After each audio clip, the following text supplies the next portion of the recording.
अगर मैं आपसे ये पूछूं कि आपने कभी गधी के दूध से नहाया है तो बेशक आप कहेंगे नहीं तो।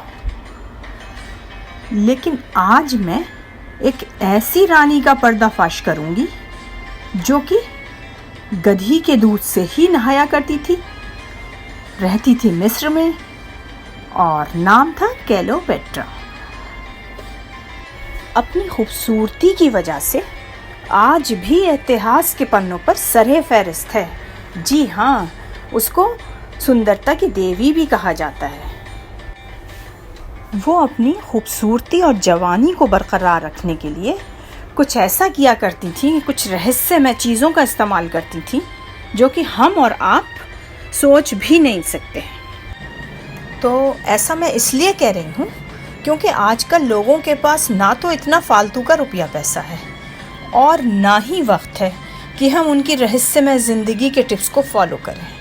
ये सच है, सोचिएगा ज़रूर कि मैं ठीक कह रही हूँ या नहीं। चलें तो थोड़ा उनकी खूबसूरती और जवानी के राज जान लेते हैं कि क्या खाती थीं, क्या लगाती थीं और क्या पहनती थीं।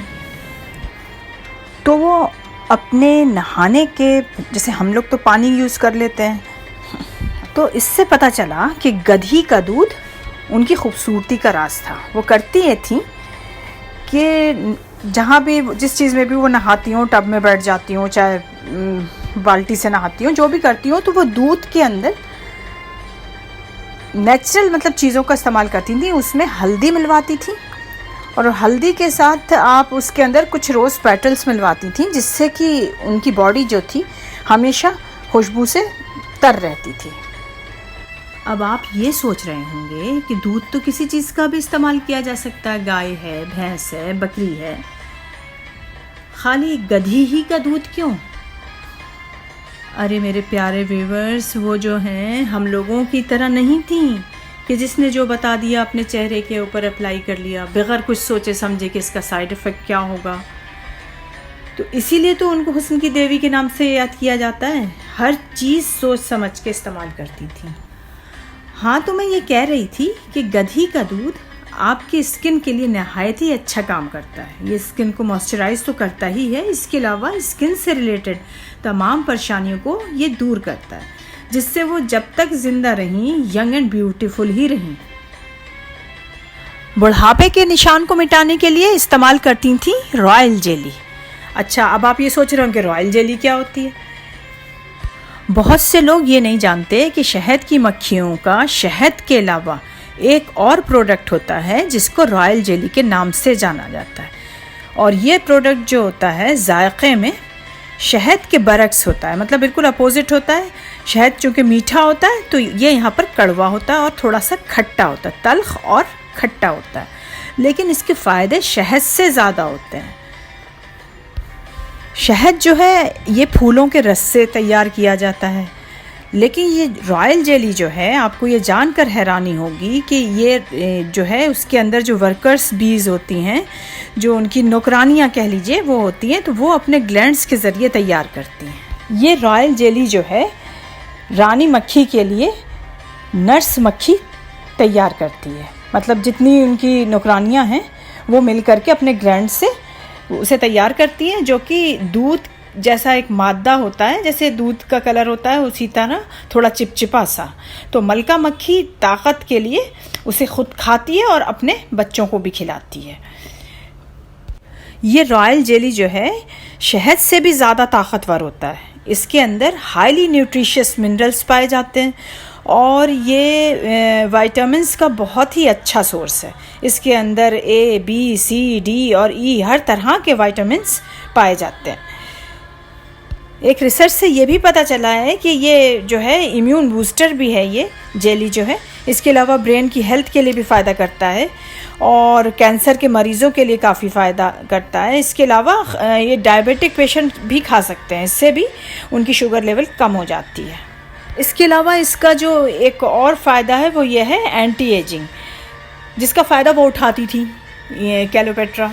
तो एंटी एजिंग के लिए ये वो उसे पीती भी थी और चेहरे पे लगाती भी थी, क्योंकि इसके अंदर विटामिन्स के साथ साथ एंटीऑक्सीडेंट प्रॉपर्टीज़ भी पाई जाती है, जो कि स्किन के लिए काफ़ी फ़ायदेमंद साबित होती है।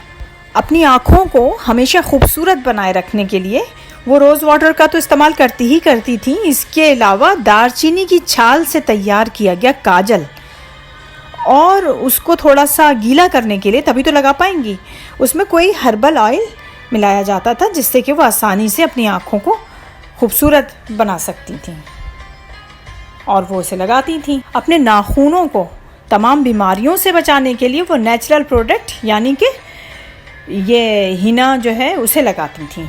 वो इस मेहंदी का गाढ़ा घोल बना करके हाथ और पैरों की नाखूनों पर खूब अच्छी तरह से लेप देती थी और काफ़ी आधा पौन घंटे के बाद जब वो सूख जाता था तब वो उसे उतारती थी, जिससे कि कलर भी बहुत अच्छा आ जाता था और तमाम बीमारियों से भी वो बच जाती थी। अच्छा, वो अपने लिए एक फेस क्रीम भी तैयार करती थी। उसमें करती क्या थी, वो एलोवेरा लेती थी, उसके साथ बी वैक्स मिलाती थी, साथ में आलमंड ऑयल भी मिला देती थी और खुशबू के लिए रोज़ एसेंशियल ऑयल मिलाती थी। फिर उसको बहुत अच्छा सा पेस्ट बना करके वो अपने फेस पे लगाती थी, जिससे कि उनकी स्किन जो थी नर्म और मुलायम रहती थी और साफ़ सुथरी रहती थी। तो समझ गए आप, काफ़ी हद तक नुस्खे हमें इन्हीं से मिल गए। तो इन सब चीज़ों से ही वो अपने स्किन को नरिश रखती थी और ख़ूबसूरती में इजाफ़ा करती थी। अपनी स्किन को शाइनी बनाने के लिए वो डेड सी सॉल्ट का इस्तेमाल करती थी और उसके साथ एसेंशियल ऑयल मिला करके एक स्क्रब टाइप बना लेती थी। फिर उसके बाद उससे अपने चेहरे को मलती थी ताकि डेड स्किन वगैरह निकल जाए। अच्छा, खाने का भी यह है कि बहुत ध्यान से अपने खाने को लेती थी। कोशिश उनकी यही होती थी कि ऑर्गेनिक फूड ही खाया जाए। इसके अलावा वो ये जो होता है इंजीर है, ड्राई फ्रूट्स हैं, हनी है, अंगूर है, कोकोनट वाटर है, पॉमग्रेनेट्स है, चीज़ है, मिल्क है, योगर्ट है, सी फूड ज़्यादा इस्तेमाल करती थी जिसमें फ़िश वगैरह उन्हें बहुत पसंद थी। और इसके अलावा जो ये जंगली चिड़ियाँ होती हैं उनका गोश्त भी वो खाती थी। दालें, आड़ू और कुछ हर्ब्स एंड स्पाइसेस, खजूर वगैरह, और ये सारी प्रिपरेशन जो अगर ये कुछ पकाना होता था इनको तो वो ऑलिव ऑयल में होता था, वर्जिन ऑलिव ऑयल में। और इसके अलावा ये शराब भी पीती थी, जैसे ग्रेप वाइन, और ऑनियन वगैरह खाती थी और ब्रेड लेती थी। तो ये तमाम चीज़ें वो अपनी खूबसूरती और सेहत को बरकरार रखने के लिए खाती थी। ये फूड जिनको कि हम लोग घी तेल डालकर मज़ेदार बनाते हैं, तो वो ऐसा नहीं करती थी, बल्कि उनका खाना उबाल कर बनाया जाता था। मतलब ये हुआ कि बहुत ही सोच समझ करके वो अपनी डाइट को लेती थी। चलिए, तो फिर मिलते हैं किसी नए वीडियो में।